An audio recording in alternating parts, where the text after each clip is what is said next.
नमस्कार, स्वागत है आपका ग्वालियर खबर.com में। मध्य प्रदेश में 28 विधानसभा सीटों पर उपचुनाव होने वाले हैं।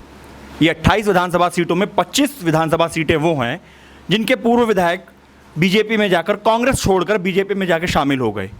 इन 25 सीटों में से 16 सीटें ग्वालियर चंबल संभाग में हैं और इन्हीं में से एक विधानसभा सीट है डबरा की। इस बार डबरा से कांग्रेस का किला बचाने की जिम्मेदारी सुरेश जी को दी गई। स्वागत है सुरेश जी आपका हमारे शो में। मेरा पहला सवाल आपसे ये है कि कांग्रेस एक वट वृक्ष की तरह है, बरगद की पेड़ की तरह, और कहते हैं कि बरगद का पेड़ कितनी भी आंधी तूफान आ जाए कोई असर नहीं होता है। लेकिन जो इस बार 25 विधायक टूट के गए उससे कुछ ना कुछ असर हुआ और उसका परिणाम ये हुआ कि कमलनाथ जी की सरकार अल्पमत में आ गई और सरकार गिर गई। लेकिन अब अगर हालिया स्थिति पर देखा जाए तो कांग्रेस उस घायल माँ की तरह है जो उसके सबसे अच्छे बेटे, जो सबसे प्रिय बेटे ने पीठ में छुरा घोंप दिया था। तो उस घाव को भरने के लिए आपकी क्या तैयारी है? देखिए सर, पहला तो ये कि जिन 25 विधायकों ने अपनी पार्टी जिसे हम माँ भी कहते हैं, सभी दल कहते हैं, पार्टी हमारी माँ है, उसके साथ जो व्यवहार किया है, अब उसको अलग अलग रूपों में लोग उसका वर्णन करते हैं। कोई कहते हैं गद्दारी की है, कोई कहती है विश्वासघात किया है। मेरा आपसे, आपके माध्यम से ये कहना है, सबसे बड़ा विश्वासघात हमारी जो यहाँ की पूर्व विधायिका हैं और वर्तमान में वो भाजपा सरकार में मंत्री हैं, श्रीमती इमरती देवी सुमन, उन्होंने अपनी मातृभूमि के साथ, अपनी कर्म भूमि के साथ जो व्यवहार किया है उसके लिए जनता उन्हें कभी माफ़ नहीं करेगी। उन्हें ही नहीं, आने वाले समय में इनके भुगतान उनकी आने वाली कई पीढ़ियों को भुगतना पड़ेंगे, क्योंकि खुद का घर माचिस की तीली से जलाकर दूसरे का घर आबाद किया है। एक ऐसी चुनी हुई सरकार जिसे जनता ने चुना था और कम से कम इस क्षेत्र ने उनको इतना लाड़ पार दिया, एक बार जिला पंचायत बनवाया, 3 बार एमएलए बनवाया। जीवन में वो सिर्फ एक चुनाव हारी, सन 2000 में मंडी का चुनाव वो लड़ी और मेरी माँ श्रीमती मोहनियाबाई राजे उनके सामने थी। सिर्फ वो चुनाव उन्होंने हारा है, उसके बाद उन्होंने सिर्फ सफलता ही देखी। लेकिन उसके एवज में जनता को क्या दिया उन्होंने? 10 साल तक वो ये कहती रही हमारी सरकार नहीं है, कोई सुनता नहीं है। जब सुनने का अवसर आया, जनता ने सरकार भी बनवाई, उन्हें कैबिनेट मंत्री भी बनवाया। 14 महीने के कार्यकाल में एक उपलब्धि नहीं बता सकते।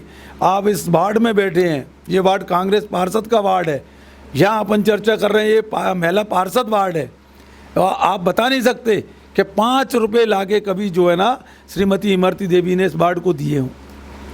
देखिए सर, 25 विधायक टूट के बीजेपी में गए और जिनमें से 6 कैबिनेट मंत्री थे कमलनाथ सरकार में, तो कहीं ना कहीं नुकसान तो बहुत बड़ा हुआ कांग्रेस का। तो लगभग 7-8 महीने हो गए उस काम को हुए, फरवरी में हुआ था, फरवरी मार्च में। तो उस जो नुकसान हुआ उसकी भरपाई क्या हो पाई है अभी तक? उसकी भरपाई करने को जनता आतुर है और ये आने वाला वक्त बताएगा। आप अपनी टीम का भी सर्वे कर रहे हो, मुझे लगता नहीं है कोई बहुत दुर्भाग्यशाली होगा, बहुत दुर्भाग्यशाली होगा जो इस चुनाव को नहीं निकाल पाए। कांग्रेस 28 की 28 सीटें जीतने जा रही है और जिसमें जो कांग्रेस का इतिहास रहा है डबरा का, जितनी बड़ी जीत जनता ने, कार्यकर्ता की अथक मेहनत ने, अपने अथक परिश्रम से जितनी बड़ी जीत, दूसरे नंबर की जीत थी मध्य प्रदेश में डबरा कांग्रेस की। हमारा आत्मविश्वास है, जनता जनार्दन हमारे साथ है, कार्यकर्ता का मनोबल बहुत ऊंचा है और विशेषकर कमलनाथ जी के प्रति जनता में बहुत बड़ी सहानुभूति है कि उन्हें कम से कम एक कार्यकाल पूरा करने देना चाहिए था, जो उनके खुद के ही लोगों ने पीठ में छुरा घोंप कर सरकार गिरा दी। इसलिए निश्चित रूप से कांग्रेस पार्टी इस विधानसभा में सने से लेकर के एक बड़ी जीत की ओर बढ़ रही है। आप कांग्रेस के कार्यकर्ता रहे हैं, तमाम कार्यकर्ता खड़े हैं आपके। जैसे सिंधिया ने आरोप लगाया था कि कमलनाथ सरकार ने उनको काम नहीं करने दिया, उनकी सुन नहीं रहे, तो ऐसा क्या मांगे थी, उनकी क्या बातें थी, या ऐसे क्या काम थे जो उनको करने ही नहीं दिया, जो उन्होंने यहाँ तक कह दिया कि उन्हें अपनी सरकार के खिलाफ सड़क पर उतरना पड़ेगा? क्या ऐसी बातें थी? आप तो उनके घर के सदस्य रहे हैं, तो आप ही कुछ बताइए, क्योंकि उन्होंने तो अभी तक कुछ बताया नहीं है कि वो किस लिए सड़क पर उतरना चाहते थे, क्या बातें थी सर ऐसी? मेरी खुद समझ में नहीं आया। जितना बड़ा ओहदा, जितना बड़ा कद शायद सम्माननीय श्रीमान सिंधिया जी का कांग्रेस में था, जीवन में कभी भाजपा में नहीं मिल पाएगा। भले वो आज पहुंच गए हैं, राज्यसभा सदस्य बन गए, भविष्य में कैबिनेट मंत्री भी बन जाए, लेकिन जिसको एक धमक कहते हैं, पूरे राष्ट्रीय स्तर के नेता थे वो कांग्रेस में, और जनता के दिलों पर राज करते थे कांग्रेस की खातिर। लोग कहते हैं ना ये सिंधिया जी का गढ़ है, सिंधिया जी का नहीं, कांग्रेस का गढ़ है। वो कांग्रेस में थे इसलिए गढ़ था।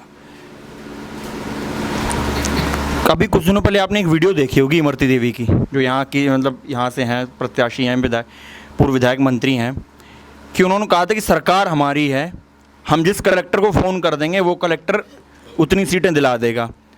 कहीं आपको ये नहीं लगता कि आपके टाइम में भी, आपको भी ध्यान होगा, हम तो थे नहीं उस टाइम पे, मूवियों में देखा हमने, पिक्चरों में, कि ग्वालियर और चंबल के डकैत गांव में जाते थे, कहते कि इतने टन हमें अनाज चाहिए, इतने फलाने का ये है, उसको कर दिया जाता था। क्या वही डकैती राज वापसी हो रहा है क्या? नहीं, जहाँ तक मैं समझता हूँ ये उनकी निराशावादी सोच को व्यक्त करता है। कहीं ना कहीं उनके मन में ये डर है, जनता का विश्वास वो खो चुकी हैं पहले ही, और उसी डर की पुनरावृत्ति है जो वो बयान दे रही हैं कि कलेक्टर जिता देंगे, क्योंकि उन्हें अब कलेक्टर और शिवराज सरकार पर भरोसा है जीतने का। सुरेश राजे को और कांग्रेस पार्टी को अपनी जनता, अपने कार्यकर्ता की मेहनत पर भरोसा है कि हमें जनता पुनः आशीर्वाद देगी, और जिन्होंने हमारे मातृभूमि के साथ डबरा, हमारी कर्म भूमि है, मातृभूमि है, जिसके साथ उन्होंने गलत किया है, जनता कभी माफ़ नहीं करेगी, ये मेरा विश्वास। अच्छा, जब हम आ रहे थे तो बीच में तमाम लोग ऐसे मिले जो लोग ये कह रहे थे कि सीधे तौर पे वो कुछ नहीं बता रहे थे कि हम किसको वोट देंगे, किसकी हवा, कुछ नहीं, बस वो एक बात कह रहे थे कि सबक सिखाएंगे और परिवर्तन लाएंगे। इसका क्या मतलब समझे हम? सर, इसका साफ मतलब है, उन्होंने बहुत लाड़ प्यार से, बहुत अरमानों के साथ श्रीमती इमरती देवी को तीसरी बार जिताया था। उनके मन को बड़ा कष्ट है, भाई हमने कांग्रेस को वोट दिया, कांग्रेस की सरकार बनवाई, अब उस सरकार को बेचने का या उस जनता के साथ इतना बड़ा विश्वासघात करने का कभी जनता ने कल्पना नहीं की थी कि हमारा जनप्रतिनिधि इस तरह का व्यवहार हमारे साथ करेगा। जनता क्रोधित भी है और अपने क्रोध को उस स्थिति में परिवर्तित करेगी। जब भी चुनाव होंगे, आप परिणाम देखोगे तो डबरा सीट इतिहास एक बार पुनः लिखेगी। अच्छा, ये चुनाव शिवराज वर्सेस कमलनाथ है या कमलनाथ वर्सेस सिंधिया है? नहीं, ये गद्दार वर्सेस ऑल जनता है। जनता से सीधा जनता है, जनता से मुकाबला है, कोई नेता नहीं बीच में, सिर्फ जनता। इन्होंने जनता के साथ जो विश्वासघात किया है, जनता खुद चुनाव लड़ रही है इनके खिलाफ। इनका जनता वर्सेस शिवराज है। जी बिल्कुल। कितनी सीटें जीतेंगे इस बार? 28 की 28। आप क्या अपने विरोधियों जैसे इमरती देवी हो गई, या बीएसपी से भी आएंगे, सपा से भी हो सकते लड़ें, निर्दलीय भी लड़ेंगे, आप अपने आप को कहाँ खड़ा पाते हैं? नहीं, मुकाबला तो नेचुरल हमारा भाजपा ही से, बाकी तो कोई मुकाबले में है नहीं। और भी जैसे बसपा के भी खड़े होंगे, 2-4 कार्यकर्ता मिले थे, कहीं हम भी टक्कर देंगे इस बार, तो लगता है कुछ नहीं, कहीं कुछ दूर दूर तक कहीं कुछ नहीं। और आपको आसपास की सीटों पे भी यही नज़ारा देखने को मिलेगा। जनता का मन मानस जो है साहब, इस कदर वो है, आज इतनी ललायत है जनता, आज आप वोट करवा दो, कल परिणाम देख लो। अच्छा, मेरा आखिरी सवाल आपसे है कि कुछ लोग कह रहे थे कि अगर ज्योतिरादित्य सिंधिया, जो पहले 22 विधायक, बाद में 3 विधायक और जुड़े, वो अगर रुष्ट थे कांग्रेस से, मिल बैठ के बात करते, अगर तब भी बात ना बनती, कमलनाथ या पार्टी अध्यक्ष सोनिया गांधी, राहुल गांधी या वो जितने भी वरिष्ठ सदस्य थे, कि उनसे मिल बैठ के बात करते, अचानक से फैसला ले लिया। लेकिन कुछ लोगों का मानना ये था कि अगर सिंधिया जी अपनी अलग पार्टी बनाते हैं तो उनकी लहर चलती है एक। इस बात से आप सहमत हैं? कि उपचुनाव तो तब भी होने थे, लगभग 25 सीटें, जैसे जो अभी 28 सीटें वो भी होने थे, तो क्या इस खून की लहर चलती, इस बात से सहमत हैं आप? नहीं, लहर तो नहीं चलती, लेकिन नेचुरल है कि हमारा नुकसान बड़ा होता। आज हम नुकसान में नहीं है। आपके मुद्दे क्या होंगे जनता के बीच? सबसे बड़ा मुद्दा तो वही है कि उस फैक्टर को अलग रख के बात करें कि जो 22 विधायक 25 विधायकों ने किया, सिंधिया जी ने जो किया, उस फैक्टर को अलग, अगर ये आम चुनाव होता तो आपके क्या मुद्दे होते?